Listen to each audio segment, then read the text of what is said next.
సభాధ్యక్షులు అంజన్న గారు, మిత్రులు భరతభూషణ్ గారు, మతుల సిద్ధేశ్వర్ గారు, జిలకర శ్రీనివాస్ గారు, మచ్చ దేవేందర్ గారు, కోల జనార్దన్ గారు, మహాజన సురేష్ గారు, మా రాజు గారు, అందరికి కూడా ప్రతి ఒక్కరికి సభలో ఉన్నటువంటి వారందరికీ కూడా ధన్యవాదాలు. జై భీములు. చాలా విషయాలు చర్చలోకి వచ్చినాయి. భరత్ భూషణ్ గారు ఆయన చాలా రోజుల నుంచి ప్రజలకు జ్ఞానం అందించడానికి బాగా కృషి చేస్తున్నారు. మన రాజు గారు కూడా కృషి చేస్తున్నారు. వారందరికీ కూడా నేను హృదయపూర్వకంగా అభినందిస్తున్నాను. లక్ష్మీనారాయణ గారు, ప్రొఫెసర్ లక్ష్మీనారాయణ గారు ఒక అద్భుతమైనటువంటి కొన్ని పాయింట్స్ లేవనెత్తారు. అందులో దానికి భరతభూషణ్ గారు కూడా కొంత మేరకు జవాబు చెప్పడం అనేది జరిగింది అన్నట్టు. అన్నిటికంటే చాలా ముఖ్యమైన విషయం ఏంటంటే, మన దేశంలో బహుశా ప్రపంచంలో ఏ దేశంలో కూడా లేనటువంటి ఒక వర్ణ వ్యవస్థను తీసుకొచ్చారు. బ్రాహ్మణ, క్షత్రియ, వైశ్య, శూద్ర అనేటువంటి ఒక వర్ణ వ్యవస్థను వచ్చింది. అంటే తెల్లవారు నిగ్రోలు అనేది ఉంది. కొన్ని ప్రాంతాల్లో స్లేవ్స్, బానిసలు, బానిస యజమానులు అనేటువంటి ఒక సమాజాలు కూడా వచ్చినాయి. కానీ ఏది కూడా ఇక్కడ ఉన్నటువంటి ఒక క్రూరమైనటువంటి మనుధర్మ శాస్త్రం మాదిరిగా లేవు ప్రపంచంలో ఇంత క్రూరంగా. అయితే ఎట్లా వచ్చింది మనుధర్మ, ఈ యొక్క వర్ణ వ్యవస్థ ఎట్లా వచ్చింది, వర్ణ వ్యవస్థ కారణం ఏంటి అనేది మనకు తెలుసుకుంటే కానీ ఈ వర్ణ వ్యవస్థను, ఈ వివక్షతను మనం ఎలా పోగొట్టగలమో తెలుసుకుంటాం. మనం దానికి మన రాజ్యాంగం మనకు ఎలా ఉపయోగపడుతుంది, రాజ్యాంగం అందరికీ తిరగడం వల్ల ఎంత లాభకరంగా ఉంటుంది అనేది మనకు తర్వాత తెలిసేటువంటి విషయం అన్నట్టు. యాక్చువల్గా ఏంటంటే, మేము చెప్పబోయేది ఒక పొలిటికల్ క్లాస్ మాదిరిగా కొత్తగా వచ్చేటటువంటి వాళ్ళందరికీ కూడా ఉపయోగకరంగా ఉండే విధంగా ఉంటుంది క్లాస్ మాదిరిగా. కానీ ఇక్కడ అంతా ప్రొఫెసర్స్, చాలా పెద్దవాళ్ళు, అనుభవజ్ఞులు ఉన్నారు. వాళ్ళకి ఇవన్నీ విషయాలు కూడా తెలుసు. కానీ అయినా కూడా ఒక నూతన ఆలోచన అవసరం కాబట్టి ఆ నూతన ఆలోచన కోసం చెప్పడమే జరుగుతుంది. మన దేశం ఒకప్పుడు వ్యవసాయకంగా బాగా అభివృద్ధి చెందిన దేశం. మనకు ప్రకృతి అనుకూలంగా ఉండేది, నదులు ఉండేటటువంటిది, పంటలు బాగా పండేటటువంటిది, పశు సంపద కూడా ఉండేది. ఇప్పుడు హరప్ప మొజుందారో సంస్కృతి చూసుకుంటే ఆ రోజుల్లోనే మనం కాల్వలు నిర్మించినాం, ఆ రోజుల్లోనే బిల్డింగులు కట్టడం అనేది జరిగింది. అంటే అంతస్తులు, ఒకదాని మీద ఇంకొక అంతస్తు ఉన్నటువంటి ఒక పరిస్థితి. సో ఇంత అభివృద్ధి చెందినటువంటి దేశం లోపల జరిగింది ఏంటి, మరి అప్పుడు వర్ణాలు లేవు, ఒక వర్ణం ఇంకో వర్ణం లేదు. అప్పుడు ఒకళ్ళ పెత్తందారితనం అనేటటువంటిది లేదు, లేదా అందరికీ ఒక సమానమైనటువంటి అవకాశాలు. అంటే ఎవరైనా జ్ఞానం సంపాదించవచ్చు, ఎవరైనా వీరులు కావచ్చు, ఎవరైనా వ్యాపారాలు చేయొచ్చు, ఎవరైనా ముందుకు పోవచ్చు అనేటువంటి ఒక పరిస్థితులు ఉన్నటువంటి పరిస్థితుల నుంచి అసలు నువ్వు బానిసవు, నువ్వు చదువుకోవడానికే వీల్లేదు, మీకు సంపద ఉండడానికి వీల్లేదు అనేటటువంటి పరిస్థితి ఎట్లా వచ్చింది అంటే, ఇక్కడ ప్రాంతంలో ఉన్నటువంటి ఒక అభివృద్ధిని చూసి ఆహార ధాన్యాలు సమృద్ధిగా ఉన్నాయి, మనకు పశు సంపద సమృద్ధిగా ఉన్నది. కొన్ని జాతుల వారు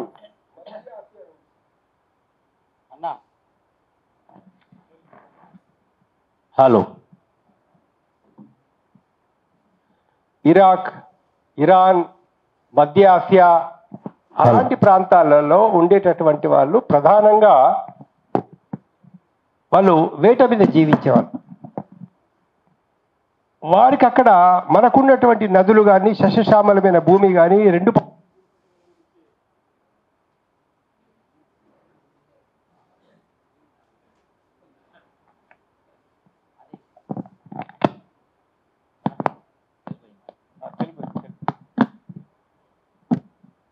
అందుకనే అక్కడ ఆ ప్రాంతంలో వాళ్ళకి ఏతుందో ప్రధానంగా వేటాడి జీవించడం, గుర్రాలను మచ్చగా చేసుకొని ఒంటెలను మచ్చగా చేసుకొని యుద్ధాలు చేయడం, వాళ్ళు కత్తులు తల్వార్లు అవన్నీ తీసుకొని మనం వ్యవసాయం చేసుకునే వాళ్ళం ప్రధానంగా, లేదా బంగారు పని చేసేవాళ్ళం, శిల్పులం, లేకపోతే ఏతుందో బట్టలు నేసేవాళ్ళం, చెప్పులు అంటే ఇట్లాంటి చిన్న చిన్న చేతి వృత్తులు చేసుకునే వాళ్ళం. కానీ ఆయుధాలలో కానీ యుద్ధాలలో కానీ వేటాడడంలో కానీ ఆరితేరిన వాళ్ళం కాదు. సో ఎప్పుడైతే ఇదంతా ఋగ్వేదంలో కూడా ఉంది, ఋగ్వేదంలో ఉంది, యజుర్వేదంలో, ఋగ్వేదం అంతా మొత్తం ఋగ్వేదం దాని మీద రాస్తున్న కామెంటరీ, ఋగ్వేదంలో యజుర్వేదంలో మొత్తం స్టోరీ అంతా కూడా ఆర్యులకు దస్తులకు, వాళ్ళని దస్తులు అన్నారు, శూద్రులను తర్వాత అన్నారు, కానీ ఫస్ట్ దస్తులు అనే పేరు పెట్టారు, దాసులు అన్నారు. వాళ్ళ మీద దాడి చేసి వాళ్ళని ఓడించడం వలనే ఫస్ట్ జరిగింది భారతదేశం లోపల. ఎప్పుడైతే వీళ్ళందరూ ఓడిపోయినారో, యుద్ధాలలో ఓడిపోయినారో, ఫర్ ఎగ్జాంపుల్ మీకు మీ తాతకు 200 ఎకరాల భూమి ఉంటే వాడు ఆ 200 ఎకరాల భూమి లాక్కున్నాడు. లాక్కొని మరి వ్యవసాయం ఎవరు చేయాలి, అరకెవరు కట్టాలా?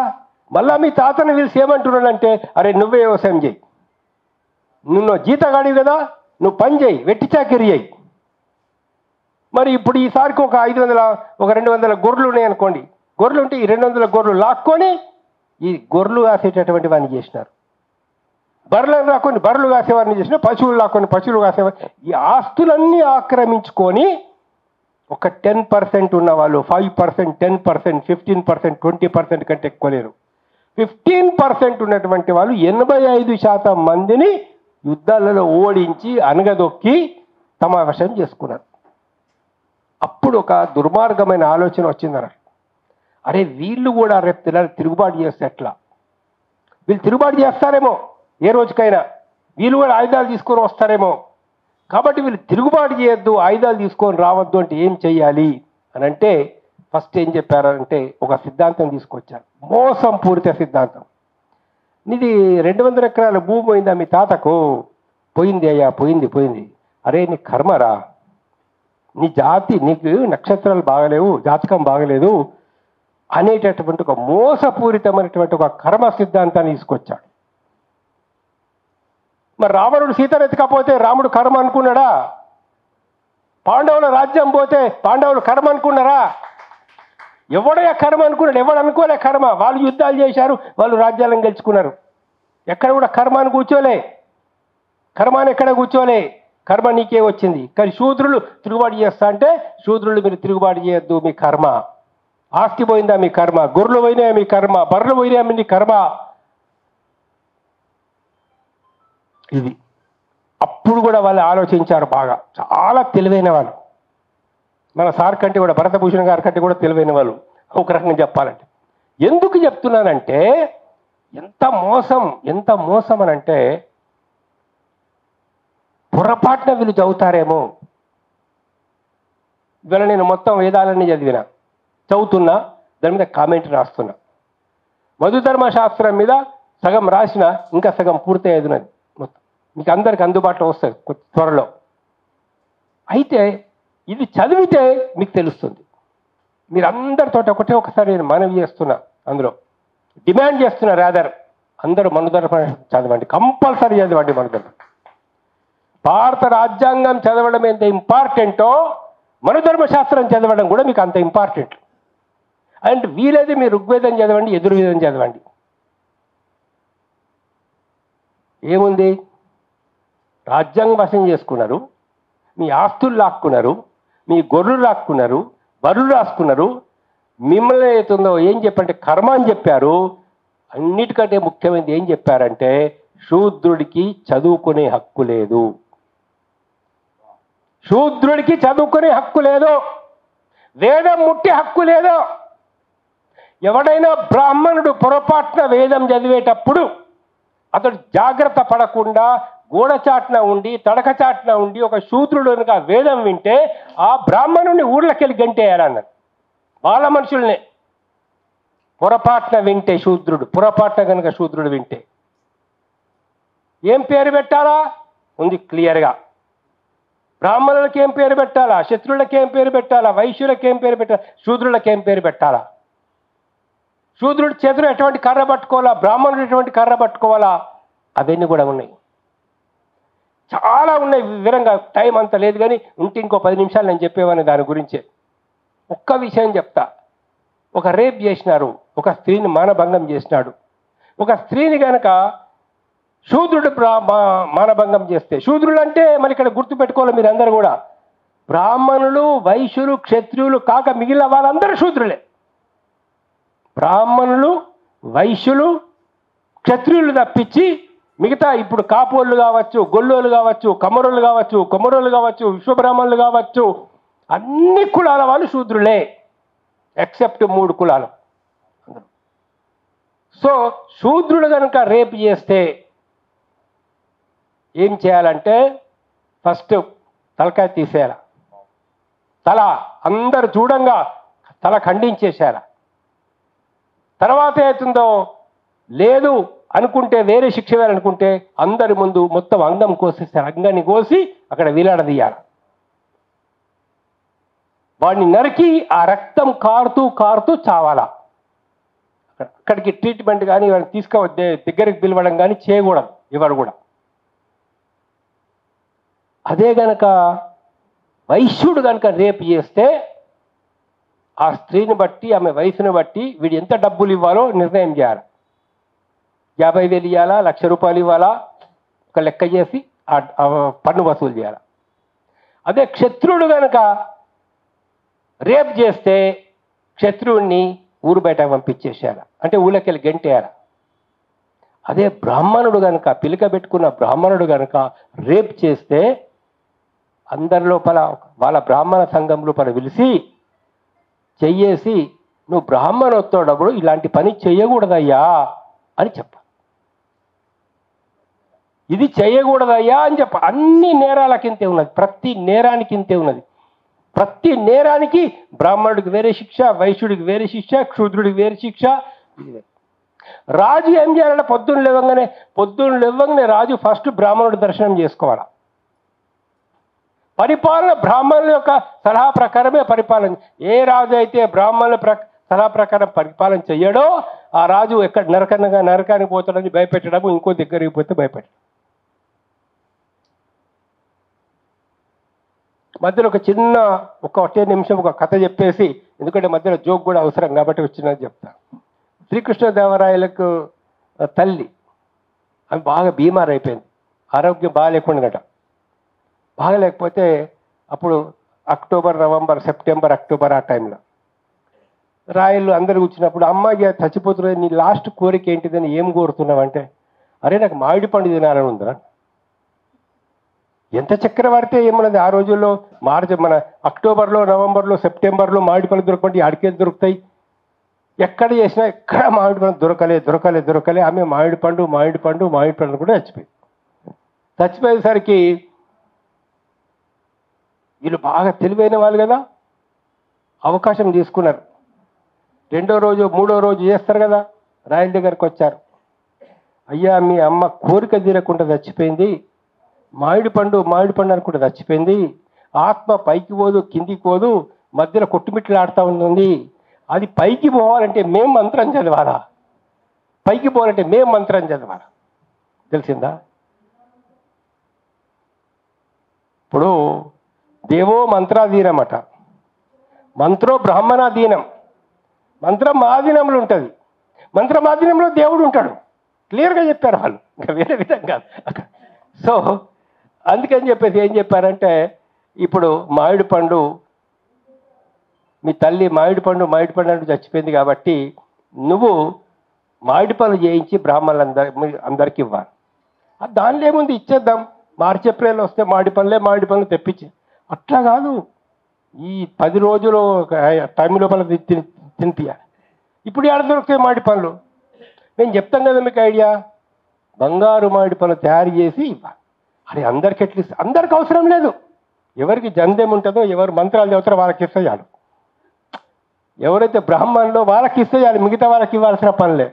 అది ఏం చేశాడు పాపం, రాయలు ఖజానా నుంచి బంగారం అంతా తీపిచ్చి, బంగారం అంతా మామిడి పనులు చేయించి, మొత్తం కుప్పలుగా బంగారం మామిడి పనులు అంతా పెట్టేసి ఒక్కొక్కళ్ళని పిలిచి మామిడి పండు ఇవ్వాలని నిర్ణయం చేశాడు.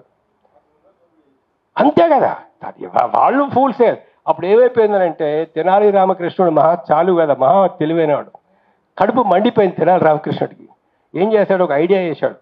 రాజుగారు ఈ రూమ్లో కూర్చొని మామిడి పళ్ళు వంచుతా ఉంటే పక్క రూమ్లో ఆయన కూర్చున్నాడు. తెనాలి రామకృష్ణుడు పక్క రూమ్లో కూర్చుంటే ఒక కొలిం పెట్టుకున్నాడు. కొలింలో కర్రను బాగా గాల్చాడు. దాన్ని కర్రగాల్చి ఎవడన్నా బ్రాహ్మణుడు అక్కడికి ఓకంటే ముందు ఇక్కడికి నా దగ్గరికి రావాలా, వచ్చిన తర్వాత అటు పోవాలా. సరే, ఇతడు కూడా పెద్ద ఇన్ఫ్లుయెన్స్ కదా, తనకి బాగా ప్రభావం కదా. ఒక్కొక్క బ్రాహ్మణ్ దగ్గరికి పోతే నీకు ఒకటి కావాలా, బాగా మామిడి పండు 2 కావాలా? అరే ఇదేందే, 1 కావాలా 2 కావాలా చెప్పు. సరే సరే 1 కావాలా, కర్రతో ఒక వాత పెట్టుడు. ఇదేంది, ఒక్క వాత ఉంటే ఒకటి వాత పెట్టుకోకపోతే ఇవ్వడు. సో ఒక్కొక్కడికి వాత పెట్టుడు. ఒక్కొడికి 2కి 3కి పెట్టాడు వాత. ఇంకొకడు వచ్చాడు, అంటే ఆశ దండిగా నాకు 2 కావాలన్నాడు. సో 2 వాతలు పెట్టాడు. వాడు రాయిల దగ్గరికి ఏడ్చుకుంటే పోయేసరికి రాయలు ఒక మామిడి పండించాడు. అయ్యా నాకు 2 కావాలి. అదేంటి 2, అందరికి ఒకటి ఇస్తున్నాం కదా, నీకు కూడా ఒకటే. లేదా నాకు 2 వాతలు. ఎక్కడే 2 వాతలు ఇట్లా వచ్చినాయి నీకు? అరే అంతా తెలుసుకొని పిలిపి రామకృష్ణ అంటే, ఏందా రామకృష్ణ ఇంత పెద్ద పని వాళ్ళు వేదాలు చదువుకున్న వాళ్ళు, పండితులు, వాళ్ళు ఇంత ధర్మం చెప్పిన వాళ్ళు కదా మంత్రాలు చదువుతాం, మనం స్వర్గానికి పోతాం, అతుంటోళ్ళకు నువ్వు ఇట్లా చేస్తావా అంటే, మీ తల్లి అందరి తల్లి ఒకటే కదా, మీ తల్లి నీకెట్లా, నాకు మగన్ మా తల్లి అంతే కదా. మరి మీ తల్లి స్వర్గంకి పోయినప్పుడు మా తల్లి కూడా పోవాలా పోవద్దా? పోవద్దా? మరి మీ తల్లి మామిడి పండు 2 దాచిపోయింది. మరి మా తల్లి ఏమన్నది, దానిలా వణుకుడు రోగం వచ్చి అరే నాకు సురుకు పెట్టరా, నాకు వాత పెట్టరా అనుకుంటా అని నేను కాల్చి వాత పెట్టాను, తల్లి చచ్చిపోయింది. మరి ఊళ్ళకి పెట్టాలా వాత? చెప్పు, ఊళ్ళకి పెట్టాలి. నువ్వు ఎవరికి ఆళ్ళకి పెడితేనే కదా చెల్లుతుంది. సో ఇట్లా ఏదైతుందో విపరీతమైన దోపిడీ చేసి సమాజం దోపిడీ చేసి కొన్ని వందల సంవత్సరాల కాలంగా విద్యకు దూరం చేసినారు అనేది మళ్ళీ ఇంకొక నిమిషం గమనించాలి. ఇక్కడ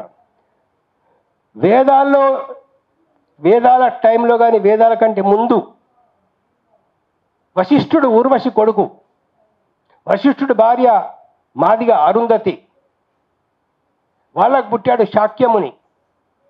శాక్యముని భార్య పేరు అదృశ్యంతి మాల. శాక్యమునికి అదృశ్యంతికి పుట్టినటువంటి వాడు పరాశర ముని అంటారు. ఈ పరాశర ముని బెస్త కన్నే సత్యవతిని మోయిస్తే అప్పుడు పుట్టాడు వ్యాసుడు. సో వ్యాసుడు ఎవరి కొడుకు అనేది గమనించండి. దాని బెస్త కన్యకు పుట్టాడు. వాళ్ళ తాత ముత్త అమ్మమ్మలంతా కూడా మాలకు చెందినటువంటి వాళ్ళు, తండ్రి అంతా ఇంటర్ కాస్ట్కి పుట్టినటువంటి వాళ్ళు. సో భారతం రాసిందేవాడు, భాగవతం రాసిందేవాడు, లేకపోతే ఇవాళ అనేక రకాలైనటువంటిది రామాయణం రాసింది అటువంటిది ఎవరు?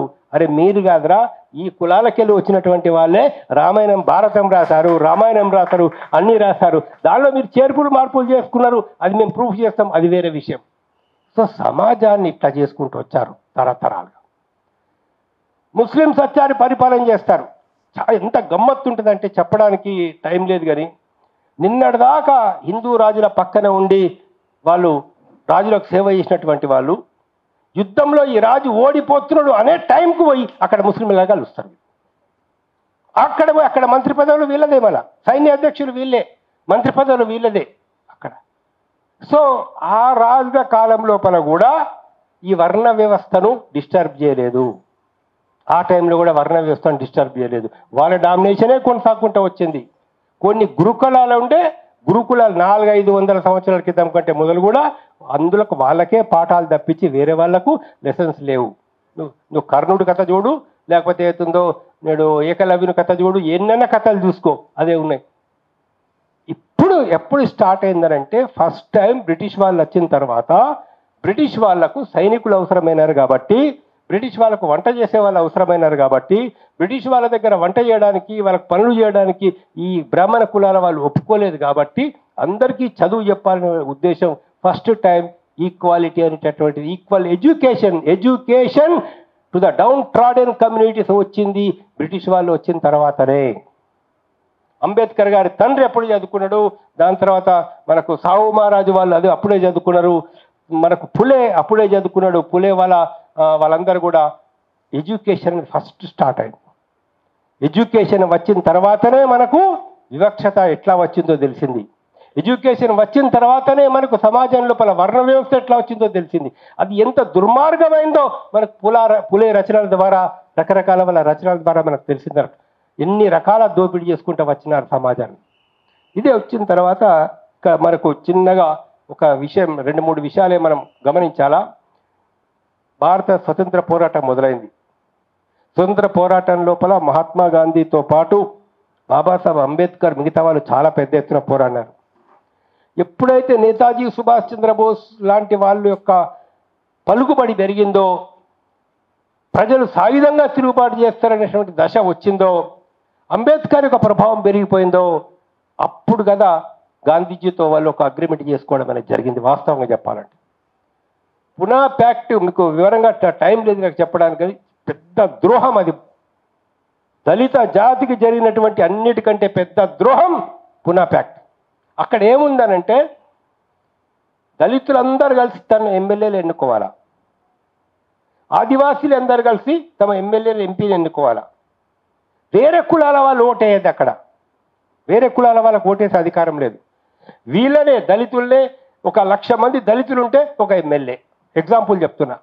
ఒక 5 లక్షల మంది దళితులుంటే ఒక ఎంపీ. అట్లా మీరు ఎన్నుకోవాలని చెప్పేసి అంబేద్కర్ గారు తయారు చేశారు. ప్రత్యేక రిజర్వేషన్స్ అంటారు దీన్ని. ఈ ప్రత్యేక రిజర్వేషన్స్ తయారు చేశాడు. కమ్యూనల్ అవార్డు, ఈ కమ్యూనల్ అవార్డు పోవాలని చెప్పేసి పెద్ద కుట్ర చేసేటప్పుడు ఆ నాటకం ఆడి, ఆ నాటకం ద్వారా పునా ప్యాక్ట్ అనేది ఒకటి వచ్చింది. అది మనం గుర్తుపెట్టుకోవాల్సిన విషయం. తర్వాత ఇండిపెండెన్స్ వచ్చింది. మీరు ఇంకా కొన్ని విషయాలు గుర్తుపెట్టుకోవాలి. ఒక్క నిమిషం. అంబేద్కర్ పార్లమెంట్కి పోటీ చేసి ఓడించారు తెలుసా? బాబాసాహెబ్ అంబేద్కర్ బొంబాయి నుంచి పోటీ చేసి ఓడించారు. ఓటుకి ₹2 ఇచ్చారు. అప్పుడు ఓటుకు ₹2 ఇచ్చారు బొంబాయిలో. కార్మికులు అందరూ పోతే, ఎట్లా గెలుస్తాడు మీ అంబేద్కర్, ఇంతమంది ఉన్నారు కదా, తీసుకో ₹2.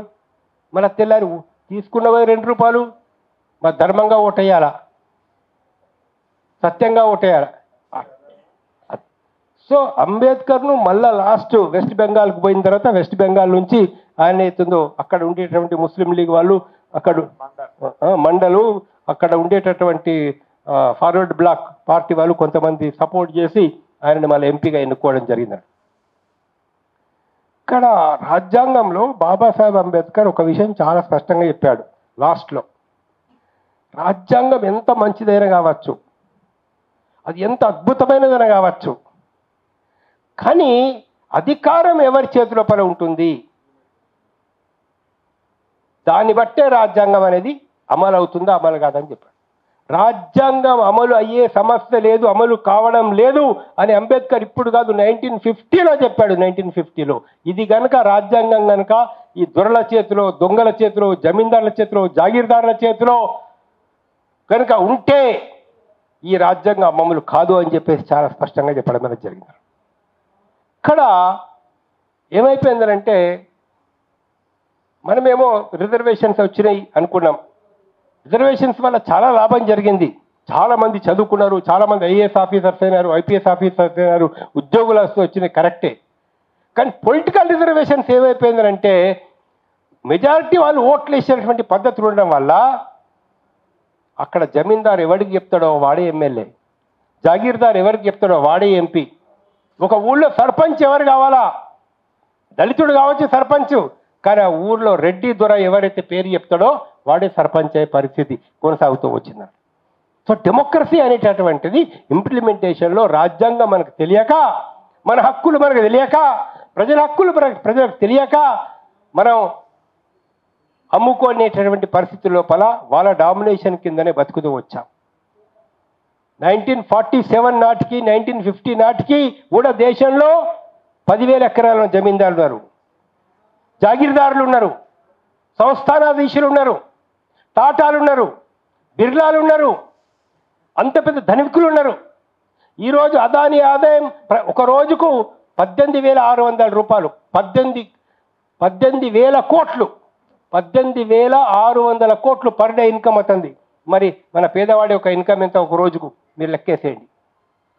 సో ఈ వ్యత్యాసం అనేది ఇటమో కుల వ్యవస్థ, ఇటమో వర్ణ వ్యవస్థ. ఈ వర్ణ వ్యవస్థతోటేమో మీరు మీకు చదువుకునే హక్కు లేదు.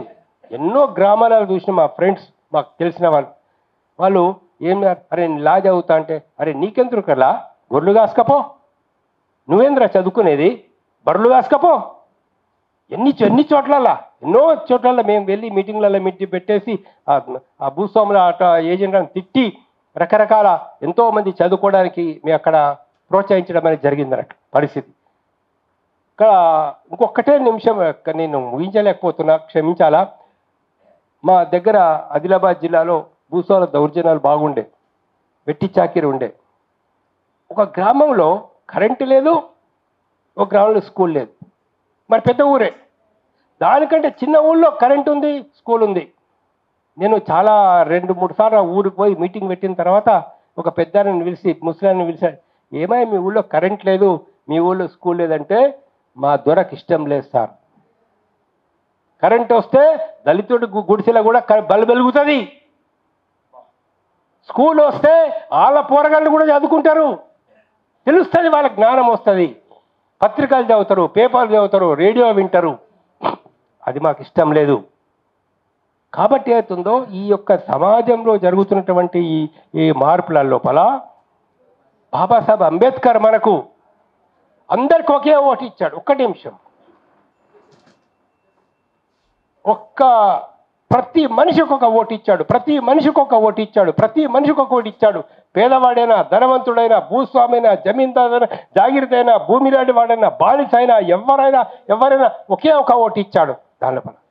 దాన్ని మనం సక్రమంగా వినియోగించుకుంటే పేదవాడికి లాభం చేసేవాడేవాడు, వ్యాపారస్తుల ఏజెంట్ ఎవడు, టాటా ఏజెంట్ ఎవడు, బిర్లా ఏజెంట్ ఎవడు, అదాని ఏజెంట్ ఎవడు, అంబానీ, ఇక్కడ రామేశ్వరరావు కాంట్రాక్టు పనిచేసేవాడేవాడు, కృష్ణారెడ్డికి పనిచేసేవాడేవాడు, ఉన్నదంతా దోచుకొని పోయి కాంట్రాక్టుల పేరు మీద, కమిషన్ల పేరు మీద ఇస్తున్నది ఎవరికి అని మనకు తెలవాలా. ఇక్కడ ఎందుకయా విద్యకు డబ్బులు కేటాయించారు, వాళ్ళకి తెలుసు విద్య వీళ్ళకి ఇవ్వకూడదని. ఎందుకయా హై స్కూల్లో ఇవాళ ఆడపిల్లలకు బాత్రూమ్ పోవడానికి బాత్రూమ్లు కూడా సరిగ్గా ఉండవు? ఎందుకై అక్కడ బాత్రూమ్లు క్లీన్ చేయడానికి సంవత్సరానికి 10,000 రూపాయలు శాంక్షన్ కావు? వాళ్ళకి తెలుసు ఈ స్కూల్ కనుక బాగుపడితే ఈ పేద పిల్లలందరూ కూడా చదువుకొని పైకి వస్తారు. కాబట్టి పేద పిల్లలు చదువుకొని పైకి రావద్దు, అసలు చదివే వద్దు అనే సిద్ధాంతం వాళ్ళది. మనుధర్మశాస్త్రం ప్రకారంగా చదువుకునే హక్కు లేదు మీకు అని డైరెక్ట్గా చెప్పలేక గవర్నమెంట్ స్కూల్ పూర్తి చేసి స్కూళ్ళలో ఫెసిలిటీ తీసేసి ప్రైవేట్ స్కూల్ పెట్టి, ప్రైవేట్ కోచింగ్ సెంటర్ పెట్టి, ప్రైవేట్ కాలేజీ పెట్టి, ప్రైవేట్ యూనివర్సిటీ పెట్టి, పైసలు ఉన్నోడికి డబ్బు ఉన్నోడికి ఉన్నత విద్య అందించే పరిస్థితి. పైసలు ఉంటే ఇవాళ నీకు అపోలో హాస్పిటల్ దొరుకుతుంది, పైసలు ఉంటే నీకు యశోద దొరుకుతుంది, పైసలు ఉంటే కార్పొరేట్ హాస్పిటల్ దొరుకుతుంది. డబ్బులు లేదా ఇవాళ ఒక్క పిల్లడికి ఎల్కేజీలో అడ్మిషన్కు చూస్తున్నాం మనం 5 లక్షలు 6 లక్షలు కట్టాలి కొన్ని స్కూల్స్లో. కాబట్టి ఈ వ్యవస్థ మొత్తాన్ని మనం రెడ్డర్ సిద్ధాంతం, లక్ష్మీనారాయణ గారు చెప్పిన కావచ్చు, భరత్ భూషణ్ గారు చెప్పారు, మా సిద్ధేశ్వర్ గారు చెప్పారు, మిగతా వీటిని సమన్వయం చేసుకుంటూ మనం ముందుకు పోవాల్సిన అవసరం ఉంది. జరిగిన మోసాన్ని మనం తెలుసుకోకపోతే ఇవాళ కూడా ఎమ్మెల్సీ టికెట్ ఇస్తే పోతాడగోడు, వేరే విధంగా ఎమ్మెల్యే టికెట్ ఇస్తా అంటే పోతాడగోడు. అది ఎవరి దగ్గరికి పోతున్నావు నువ్వు? వాడు ఎవడు? వాడు నిజంగా పేదవాళ్ళకు మార్చి అరే నువ్వు ఒక ఎమ్మెల్యే చేసినా, ఒక ఎంపీ చేసినా, even president of India Droupadi Murmu president of India చేస్తున్నారు. ఏం లాభం? ఏమైనా లాభం ఉందా? ఇంతకుముందు ఎస్సీ వాళ్ళు సెంట్రల్ మినిస్టర్ కాలేదా? కొద్దిగా లాభం, 1%, 2%, 3%. కానీ ఇంప్లిమెంట్ కానివ్వరు, అమలు కానివ్వరు, రాజ్యాంగాన్ని అమలు కానివ్వరు. రాజ్యాంగం ఏం చెప్తుంది? Free education. రాజ్యాంగం ఏం చెప్తుంది? Free medicine.